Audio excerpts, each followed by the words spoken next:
Above Lake Taal this week, a pillar of smoke and flame and steam. It mushroomed at one time 10,000 feet into the air, a funeral pyre for hundreds of Filipino villagers and fishing families. Most were trapped in their beds when the volcano boiled over after 54 years of smouldering serenity.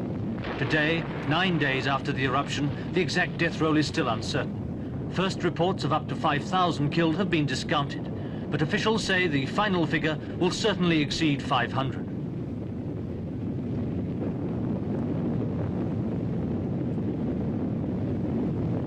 Its setting had become a tourist paradise. For half a century, it had lived down its sinister history, until last week.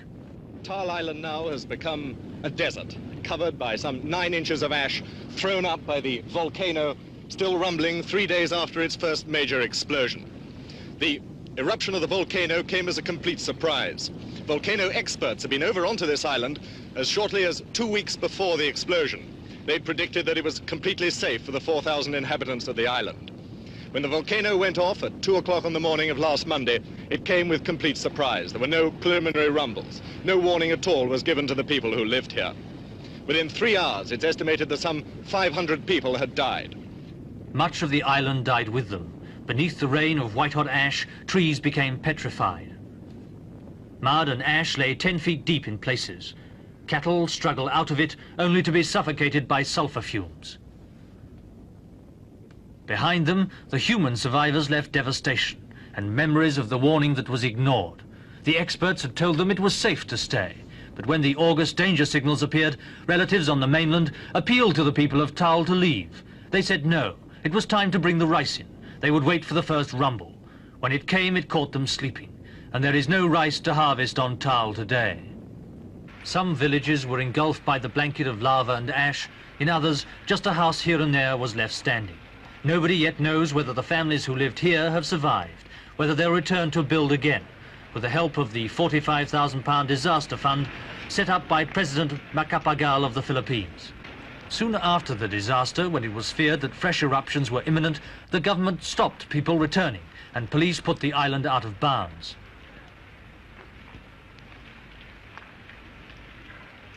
But some defied the order and the still smoking volcano, seeking to salvage what they could from their shattered homes. Among those who returned, Delfin Barrero. He's a fisherman with a wife and 10 children to keep on £3.10 a week. His home is 1.5 miles from the crater, but he's reluctant to leave, even though there's devastation all around.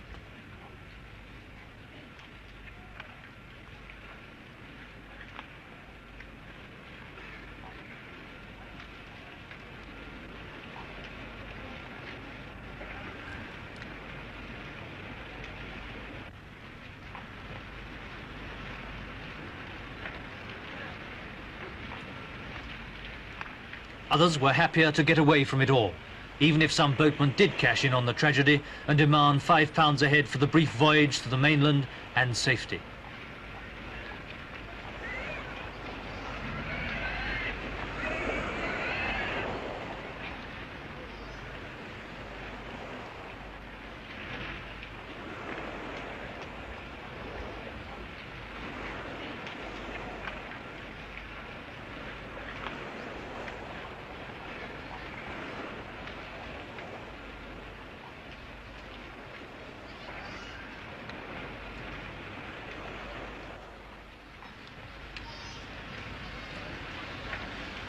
Red Cross and other emergency services went swiftly into action as the refugees gathered in schools and rest camps on the mainland.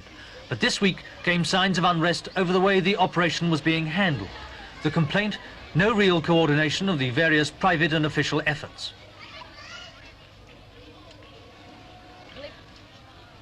It's claimed that thousands not affected by the eruption are getting free supplies, while many deserving cases are getting nothing.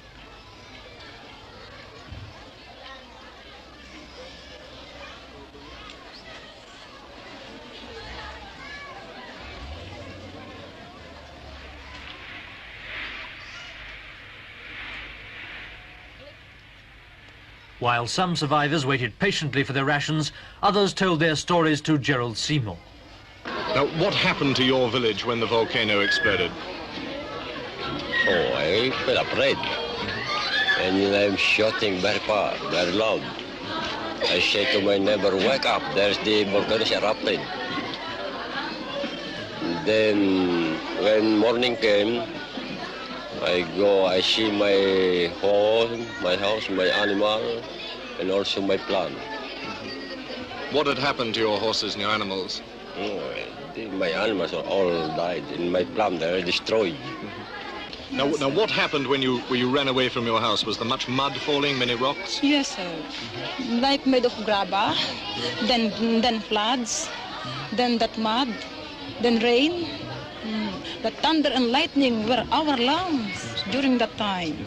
How did you manage to leave the island? How? We ran and ran.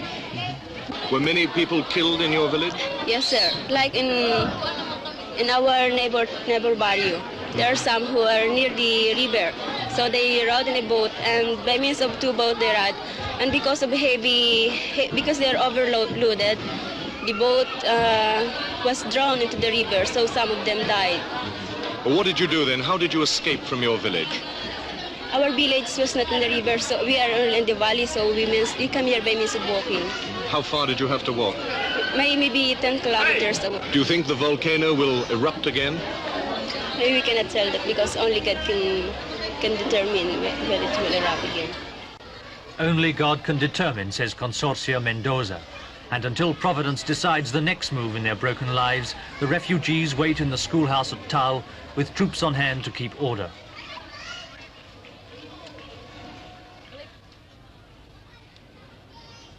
The schoolhouse is not only a temporary home, but a makeshift hospital for the injured of all ages.